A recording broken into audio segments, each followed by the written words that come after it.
Hey, so I thought I'd update you all on my life a little bit, and there's been some crazy ups and downs in the past only 2 weeks, but there's been two major things that were ridiculous recently. First of which being, I'm driving home from the beach with my friend. We're, just driving on the highway. It's 7:30ish at night. We're just both really tired. We've been in the sun all day. And then, out of nowhere, turning off the highway to get onto another one, a deer just runs straight into the front of my car. Here's some pictures if you guys want to see the damage it did.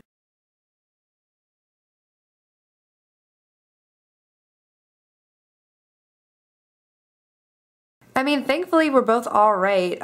Nothing even happened to us. It didn't break any windows. It didn't even get whiplash or anything. So we're both really, really lucky that this was a female deer and it didn't have antlers that went through my windshield or anything like that. So we're actually really lucky.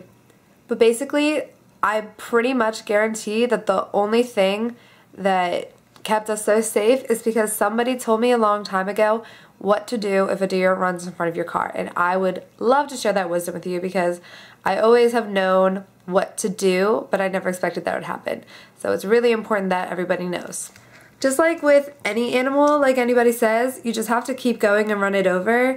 I know I've seen deers in front of my car before and I've stopped, but it's not when I was going 75 miles on a highway. This was, these were only when it was 35 miles an hour. But basically, you need to keep going if a deer runs in front of your car. You can swerve off the side of the road freaking out. And, my best friend's sister tried to swerve. The back of her car hit into a tree. She could have died if it was the front of her car that hit the front of the tree. Also, if you try to brake really suddenly and you hit the deer, it's more likely that the collision will make it slam right through your windshield. So basically, I was always told that if you keep speeding up, the deer will flip over your hood. That didn't happen for me. It actually, got crushed and I ran over it a couple times.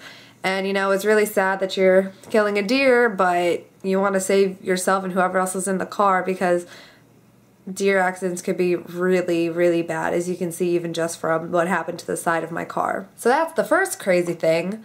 The second thing is, if you guys follow me on Twitter, because you probably see my Twitter name if you were a follower on just Jenny Talks, not Jenny Talks 01, just Jenny Talks in general. It's my Twitter name is Jenny K, 2 M's and a K. Basically, I've been talking about my cat.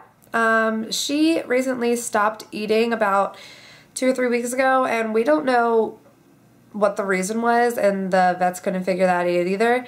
So my sister, being the wonderful cat lover that she is, she researched cats who stop eating, and she found out that it happens a lot of the time, so we gave her a feeding tube.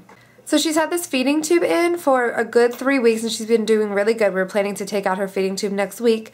And we woke up yesterday morning and she had pulled it out of her throat.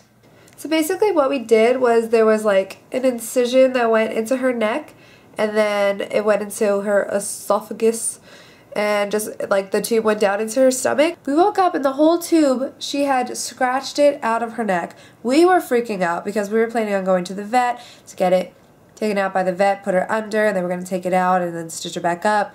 She just did it on her own. So we rushed her to the emergency vet, and basically all they do is go, oh, she's stable, she's fine. So they just snitched all the tubing off, and they said that she was good to go. So thankfully she's eating. She's hiding under my sister's bed. I don't really know why she's doing that, but other than that, she's coming out, she's going outside, she's being a very good kitty. But she went from being a fat cat to a very skinny cat, so that was sad, but hopefully all our efforts have helped and hopefully she gets really better.